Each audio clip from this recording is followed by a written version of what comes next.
Hello बच्चों, let's discuss this question.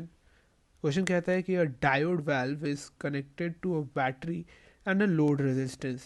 The filament is heated so that the constant current is obtained in the circuit. As the cathode is continuously emits electrons, does it get more and more positively charged? चलो diagram से समझते हैं।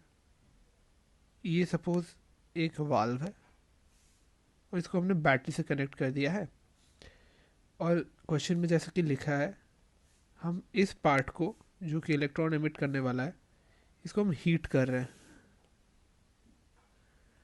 Okay, तो होगा क्या अगर हम थर्मोआयनिक effect पे जाए?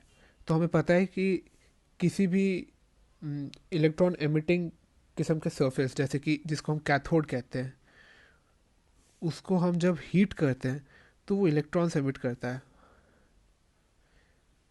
क्यों होता है ऐसा? क्योंकि हीट एनर्जी है वो कन्वर्ट हो जाती है काइनेटिक एनर्जी में और इलेक्ट्रॉन्स इजेक्ट आउट हो जाते हैं।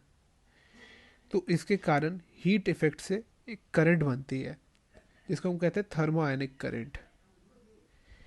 अब क्वेश्चन में पूछा गया है कि क्या इन इलेक्ट्रॉन्स के इजेक्शन के कारण ये वायर या वाल्व ये पॉजिटिवली चार्ज हो जाएगा?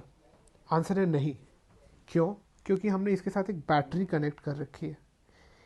अगर ये पॉजिटिवली चार्ज हो जाता है तो बैटरी इसके साथ जुड़ी हुई है। ये बैटरी के नेगेटिव टर्मिनल से नेगेटिव चार्ज यहाँ तक पहुँचता है और इसे न्यूट्रलाइज कर देता है। यदि क्वेश्चन में लिखा होता कि एक आइसोलेटेड सा कोई वाल्व है या आइसोलेटेड सा सपोज स्फेरिकल डिस्क है, तो हम कह सकते थे कि ये पॉजिटिवली चार्ज हो जाता है। लेकिन इस केस में आंसर होगा कि ये न्यूट्रल रहता है। मैं आशा करता हूँ कि आपको ये कॉन्सेप्ट अच्छे से समझ आ गया होगा। Best of luck and thank you.